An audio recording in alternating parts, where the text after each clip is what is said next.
Welcome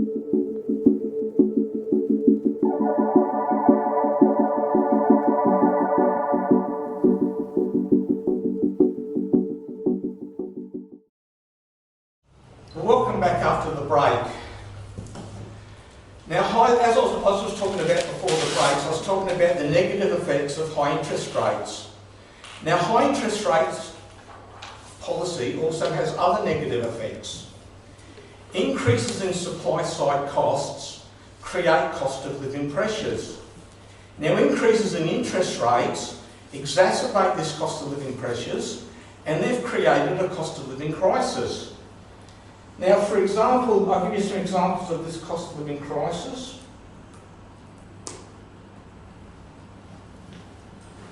A couple with children, I'll just read them off the screen for you. A couple with children who cannot move back with their parents are finding it impossible to make financial ends meet.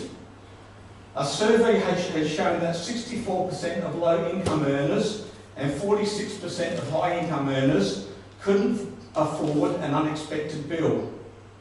For the employed, living costs have risen by 9.6%.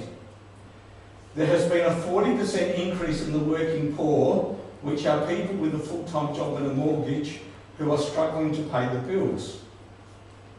Anglicare is saying that a single person working full-time with a mortgage on the minimum wage has only $67 left after the basic weekly expenses. Now, as I mentioned this before, food relief agencies and surveys are saying that 3.7 million Australians are finding it hard to put food on the table, with rumours that some school children are stealing food from other children through hunger. In addition, more young adults are forced to stay with their parents, with 51% of men and 43% of women between 20 and 24 living at home with their parents. Young people are giving up pets, marriage in the hope of starting a family. There are a record number of employed people in South Australia with no place to live, and homelessness has jumped in South Australia with more than 1,000 people living on the streets. In addition, 947,000 people now hold more than one job, and credit card debt has increased by 377 million in the year to August 2023. Now, keep in mind that the Bondi stabbings occurred after the man had struggled to pay for something. So the cost of living crisis is stressing out those in society who are unhinged. Now, the RBA admits that monetary policy is a blunt instrument. Is it not blunt to stress out both the hinged and the unhinged? What outcomes are going to come from those in society with mental illness, and where are those outcomes going to occur? Remember that we drive on the streets with people who are stressed out.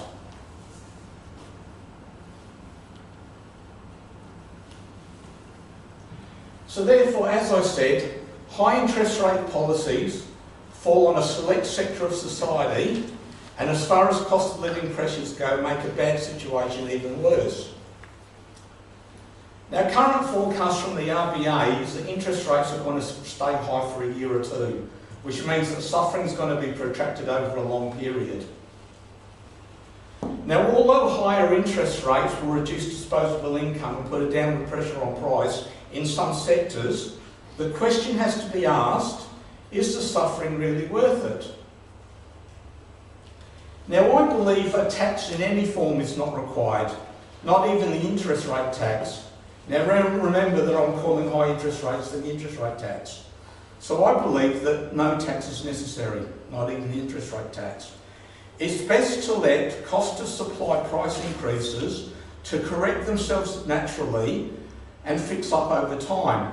For example, petrol price increases may come down after the Ukraine war is finished. Now, you're going to find the RBA taking credit for reductions in inflation due to natural correction in supply side factors. Now, if price increases are due to the cost of supply, there's no need for the RBA to get involved and make life struggles even worse. Now, some prices are going to remain high no matter what. High electricity prices are a feature of a privatised electricity market, and no amount of interest rate hikes are going to correct for those. For the increases in prices due to the level of supply, like the housing market and the gas market, these can be solved through direct intervention, and I'll discuss these shortly. They do not need an indirect mechanism like interest rates, which the RBA admits is a blunt instrument. Now, the one thing we can't have in the current environment is governments trying to stimulate retail trade through increased trading hours. Now, I used to run a series of small shops in London Mall, and I can tell you that smaller shops do not want extended trading hours. They do the same amount of takings, but over a longer period, and end up with higher wage costs. So now the RBA are relying on price mechanisms to produce desired market outcomes. But what happens when markets are dysfunctional? Now, it's well established that markets can be dysfunctional, and this has been theorised to produce a role for governments. Now, if we've got RBA involvement anyway, we've got government involvement anyway, so why not correct for dysfunctional markets and produce desired market outcomes? Now, as said, price increases in the gas market can be corrected by direct intervention. They do not need indirect mechanisms. Now, there's currently no reserves for gas companies to keep gas reserves just for sale in the Australian market. So gas companies are using the threat of selling all their gas internationally to high-priced international demand, which is pushing up gas prices. That is, they're threatening to sell all their gas internationally. Now, if the government held reserves of gas just to be held alone to be sold in the Australian market and for domestic demand alone, this would lower gas prices. Now, another market which needs outside assistance in correcting for problems between supply and demand is the housing market. Now, the problem is so bad that it needs immediate correction. There's a record number of employed people living in South Australia with nowhere to live, and homelessness rates have skyrocketed to over 1,000 people living on the streets.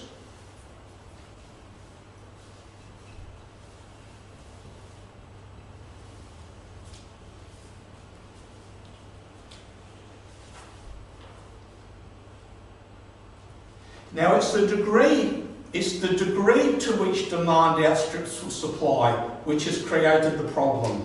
And this problem could last for a number of years. Now, governments are putting in place policies to increase the supply of houses, like Albanese is planning to build 1.2 million affordable homes in 5 years, but not even this is enough to solve the problem. One solution is for governments to become involved in making houses. Now, I have said that revenue from interest rate tax or its replacement could be used to build houses, but this is not necessary. The government has got the reserves to get involved in the task. The government have got land that they can release to build houses on. Building houses is easy, the technology is simple and it's been around for a long time. So the government can employ or subcontract tradespeople, and the technology is so well assimilated that it can easily employ someone to oversee construction. In addition, governments have the capacity through TAFE to increase training and reduce the shortages in the supply of bricklayers. Now, since COVID, the price of metal, wood and plasterboard has tripled, and this has created over a 30% insolvency rate in the building sector. Now, government have got the resources to get involved in the task and not go broke. So the government could build houses, get the revenue from those houses, and then, government could build houses, sell the houses, get the revenue from those houses, and build more houses. so the government could get involved in the task and not go into debt.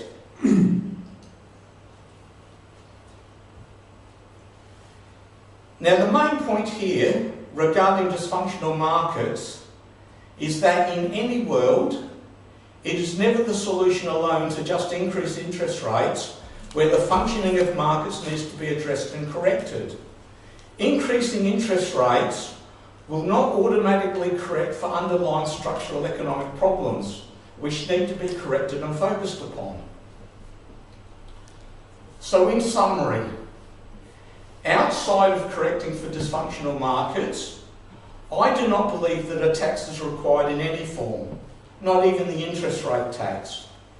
It's best to let supply-side price increases to correct themselves naturally, as these price increases create cost of living pressures which do not need to be added to.